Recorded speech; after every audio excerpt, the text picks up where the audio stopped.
ഞാൻ വളരെ ഹാപ്പിയാണ്. രണ്ട് മൂന്ന് ദിവസമായിട്ട് വളരെ ഹാപ്പിയിലാണ്. നമ്മുടെ പ്രൊപ്പോസൽ ഈ വർഷം തന്നെ നമുക്ക് നടപ്പിലാക്കാം. ഇനിയിപ്പോൾ ഞാൻ സമയം ഉണ്ടാകാൻ നോക്കുന്നുണ്ട്.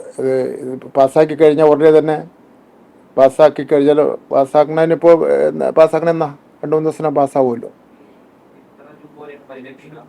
ഇപ്പോൾ പറഞ്ഞല്ലോ 3 ലക്ഷം രൂപ എന്തെങ്കിലും അപകടത്തിൽ ജീവൻ നഷ്ടപ്പെട്ടാൽ, ഗുരുതരമായ അപകടമാണെങ്കിൽ അതും 3 ലക്ഷം രൂപ.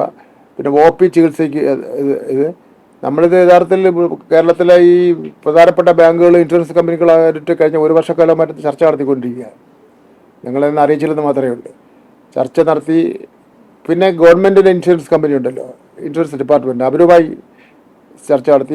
ബാലഗോപാലിനെ കൂടെ പങ്കെടുപ്പിച്ചൊരു ചർച്ച നടത്തി. അതിൻ്റെ അടിസ്ഥാനത്തിലാണ് നമുക്കിത് പിന്നെ അതെ 43 ലക്ഷം എന്ന് പറഞ്ഞാൽ എയ്ഡഡ് ഗവൺമെൻറ് മേഖലയിലാണല്ലോ. അൺഎയ്ഡഡ് കിട്ടില്ല. ആ എന്താണ്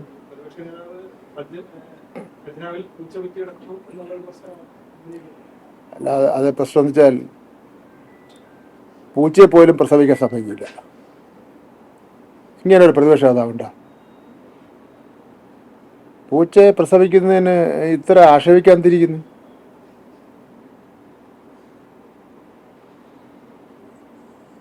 ഇത്തരമുള്ള പ്രയോഗങ്ങളാണ് ഇയാളുടെ നിലവാരം ദിനം പ്രതി താഴ്ന്നുകൊണ്ടിരിക്കുന്നത്. എന്താ ഞാൻ പറയാം,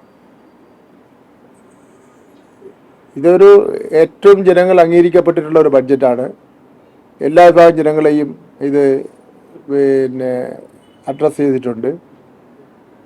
ഞങ്ങൾ കഴിഞ്ഞ 5 വർഷക്കാലമായി കേന്ദ്ര ഗവൺമെൻറ് ഇത്രയധികം സാമ്പത്തിക ബുദ്ധിമുട്ടുണ്ടായിട്ട് പോലും ശമ്പളം മുടങ്ങിയിട്ടില്ല, പെൻഷൻ മുടങ്ങിയിട്ടില്ല, ദൈനംദിന കാര്യങ്ങൾ മുടങ്ങിയിട്ടില്ല, വികസന പ്രവർത്തനം മുടങ്ങിയിട്ടില്ല. കേന്ദ്ര ഗവൺമെൻറ് പിന്നെ വിദ്യാഭ്യാസ രംഗത്ത് പാഠപുസ്തകം പ്രിൻറ്റിങ്ങും ഉച്ചഭക്ഷണം അടക്കമുള്ള കാശ് വെട്ടി തരാതിരുന്നിട്ട് പോലും അത് മുടങ്ങിയിട്ടില്ല. ഇങ്ങനെ ഒരു കാര്യവും മുടങ്ങിയിട്ടില്ല. പിന്നെ എന്തിനാണ് ഇതിന് ആശയം ഉന്നയിക്കുന്നത്? 2 മണിക്കൂർ എടുത്തു. ഇത് 2 അല്ല, 9, 10, 11, 3 മണിക്കൂർ. 3 മണിക്കൂറെടുത്ത് ഈ പ്രതിപക്ഷ നേതാവ് അവിടെ ഇരുന്ന് അസ്വസ്ഥനാവുന്ന കണ്ടു. പുറകോട്ട് തിരിയുന്നു, മുന്നോട്ട് തിരിയുന്നു, ഇടത്തോട്ട് തിരിയുന്നു, വലത്തോട്ട് പിന്നെ തിരിയുന്നിരുന്ന് അസ്വസ്ഥനാവുന്നതായിട്ട് കണ്ടു. വേറെ ആരും പിന്നെ നന്നാവുന്ന അദ്ദേഹത്തിന് കണ്ടേ കൂടാ. ഞാൻ ചോദിച്ചിട്ട് പിന്നെ ഈ ഖജനാവിന് എന്തെങ്കിലും ബുദ്ധിമുട്ടുണ്ടായിരുന്നെങ്കിൽ അദ്ദേഹം വേറൊന്നും ചെയ്യണ്ട, അദ്ദേഹം സഞ്ചരിക്കുന്ന കാറ് മാത്രം നോക്കിയാൽ മതി. ഇത് ഒരു ദിവസം പോലും പെട്രോൾ പിന്നെ അടിക്കാൻ നിവൃത്തിയില്ലാതെ ബുദ്ധിമുട്ടായില്ലല്ലോ. അദ്ദേഹത്തിന് TNDക്ക് എന്തെങ്കിലും ബുദ്ധിമുട്ട് വന്നാൽ, അദ്ദേഹത്തിൻ്റെ ശമ്പളത്തിന് എന്തെങ്കിലും ബുദ്ധിമുട്ട് വന്നാൽ, അപ്പോൾ അദ്ദേഹത്തിൻ്റെ ശമ്പളത്തിനോ അദ്ദേഹത്തിൻ്റെ TNDക്കോ അദ്ദേഹം സഞ്ചരിക്കുന്ന കാറിനോ എന്തെങ്കിലും ബുദ്ധിമുട്ടുണ്ടായെങ്കിൽ, പൈസ ഇല്ലാത്തതിൻ്റെ പേരിൽ ബുദ്ധിമുട്ടുണ്ടായെങ്കിൽ ഖജനാവ് കാര്യമാണെന്ന് പറയാം. ഇതങ്ങനെ ഒരു പ്രശ്നം ഉണ്ടായിട്ടില്ലല്ലോ. ഒരു മിനിറ്റെങ്കിലും പിന്നെ ട്രഷറി അടച്ചു പൂട്ടിയിട്ടിട്ടുണ്ടോ? 1 മിനിറ്റെങ്കിലും.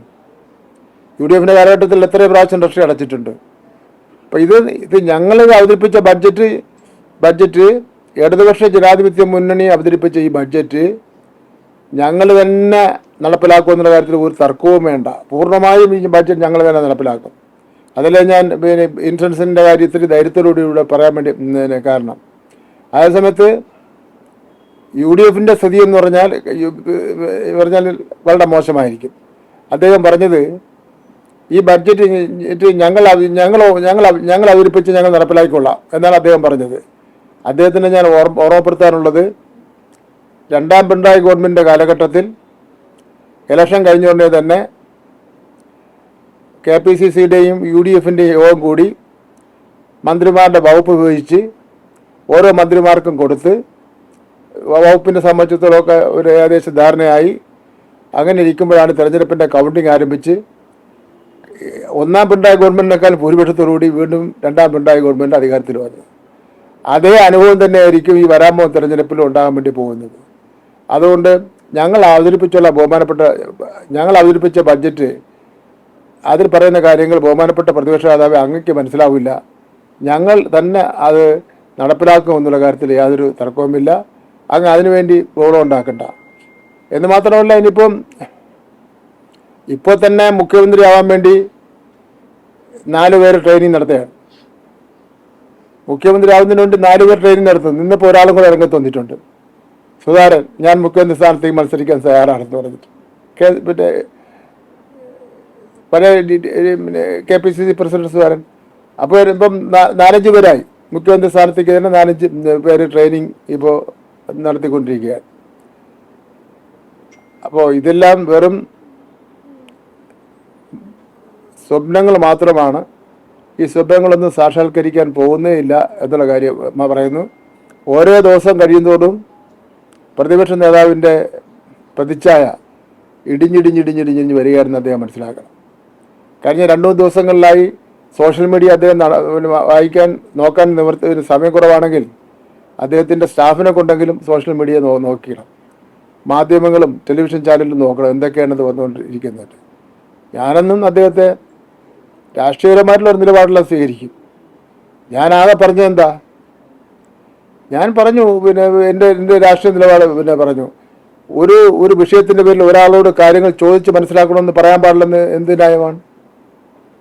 ഒരു വിഷയം നമ്മുടെ മുന്നിൽ നിൽക്കുന്നു, അത് സംസ്ഥാന വ്യാപകമായി തന്നെ ചർച്ച ചെയ്യപ്പെടുന്ന ഒരു വിഷയമാണ്. പോലീസിൻ്റെ ഉന്നത സംഘം കോടതിയുടെ നിർദ്ദേശപ്രകാരം അന്വേഷണം നടത്തുന്നു. അത് സെൻറ്റിമെൻ്റലായിട്ടുള്ള വികാരപരമായിട്ടുള്ള പ്രശ്നമാണ്.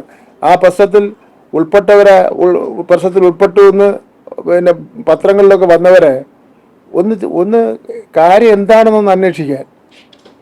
എന്തിനാണ് പോറ്റി ഇവിടെ വന്നത് മാഡം? എന്തിനാണ് ഈ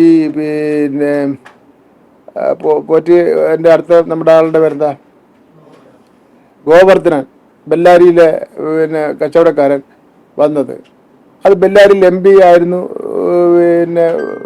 സോണിയാഗാന്ധി. അതേപോലെ തന്നെ മറ്റൊരു കുറ്റവാളിയാണ്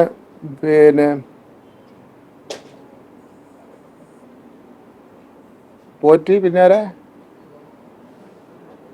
ഗോവർദ്ധനൻ, മുരാരി. അങ്ങനെ 2-3 പേര് വന്നല്ലോ. അത് എന്തിനാണ് വന്നതെന്ന് ചോദിച്ചൂടെന്ന് മാത്രമേ ചോദിച്ചോളൂ. എന്തിനാണ് വന്നൂടെ? അങ്ങനെ ചോദിക്കാൻ പോലും പാടില്ല എന്ന് വിചാരിച്ചിട്ട് വായ്ത്തോന്നിനെ മുഴുവൻ വിളിച്ചിട്ട് എനിക്കെതിരായിട്ട് പറഞ്ഞിട്ട് ഞാൻ പിൻവലിച്ചാൽ ഞാനും പിൻവലിക്കാമെന്ന് പറയുന്നതിൽ എന്താ ന്യായമുള്ളത്? അത്രേ പറഞ്ഞിട്ടുള്ളൂ. ഇവിടെ സംഘിക്കുട്ടി എന്ന് പറഞ്ഞത് കേരളത്തിലെ ചരിത്രം നേതാക്കന്മാരുടെ ചരിത്രം എടുത്ത് നോക്കിയാൽ അറിയാം സംഘിക്കുട്ടി ആരാണെന്നുള്ള വിവരം. ഞാൻ എക്കാലത്ത് RSSനെതിരായിട്ട് ശക്തമായി ധീരമായി ഫൈറ്റ് ചെയ്ത് തന്നെയാണ് വന്നിട്ടുള്ളത്. എൻ്റെ കുടുംബ വീട് ചെറുവയ്ക്കൽ 1 വർഷക്കാലം പോലീസ് വലയത്തിലായിരുന്നു. അവിടെ ഒരു കൊലപാതകം നടന്നു. അവിടെ. അതിൽ മരിച്ചത് ഒരു RSS അനുഭാവിയാണ്. അങ്ങനെ നിരവധി സംഭവങ്ങൾ RSSനെതിരായിട്ട് ഫൈറ്റ് ചെയ്ത് തന്നെയാണ് ഞാൻ നിന്നിട്ടുള്ളത്. എല്ലാ രംഗത്തും കഴിഞ്ഞ 40 വർഷക്കാലമായിട്ട് നമ്മുടെ നിലപാട് അങ്ങനെ തന്നെയാണ്. ശ്രീ സതീശ, അങ്ങനെയാണോ? അങ്ങനെയാണ് അങ്ങ് അത്രമാത്രം വാശിയിൽ RSSനെതിരായിട്ടും BJPക്കെതിരായിട്ടും ഫൈറ്ററാണെന്ന് സ്വയം വിശേഷിപ്പിച്ചത്. നാട്ടുകാരും കൂടെ പറഞ്ഞല്ലോ ഇയാൾ RSSനെതിരായിട്ട് ഫൈറ്റ് ചെയ്തിട്ടുള്ള ആളാണെന്ന്. സ്വയം വിശേഷിപ്പിച്ചത് അങ്ങയോട് ഞാൻ വിനയത്തോടുകൂടി ഒരു കാര്യം പറഞ്ഞു. കേരളത്തിൽ ആദ്യമായി BJPയുടെ അക്കൗണ്ട് തുറന്ന മണ്ഡലം എന്ന് പറയുന്നത് നേമത്താണ് BJPയുടെ അക്കൗണ്ട് തുറന്നത്. ഇപ്പോഴും നേമമാണ് അവർ 1ാമത്തെ A ഗ്രേഡ് ആയിട്ട് കാണുന്നത് നേമമാണ്. അദ്ദേഹം നേമത്ത് നിന്ന് മത്സരിക്കുന്നതിന് വേണ്ടി ഒരു നിലപാട് സ്വീകരിച്ചാൽ അങ്ങനെ ഒരു നിലപാട് സ്വീകരിച്ചുകൊണ്ടാണ് ഞാൻ BJPക്കെതിരായിട്ടുള്ള RSSനെതിരായിട്ടുള്ള ഫൈറ്റ് വളരെ ശക്തമായി ഞാൻ തുടരുകയാണെന്ന് അത് നാട്ടുകാർക്കും ബോധ്യപ്പെടുന്ന സാഹചര്യമുണ്ട്. അദ്ദേഹം നേമത്ത് വന്ന് മത്സരിക്കുക, അദ്ദേഹം സ്വീകരിക്കുമെന്നാണ് ഞാൻ പ്രതീക്ഷിക്കുന്നത്. വെല്ലുവിളിയൊന്നുമല്ല, അപേക്ഷയാണ്. കാരണം എനിക്കും BJPയുടെ തോൽപ്പിച്ച് കാണണമെന്ന് നല്ല ആഗ്രഹം ഉള്ളതുകൊണ്ടാണ് ഞാൻ ഈ പറയുന്നത്.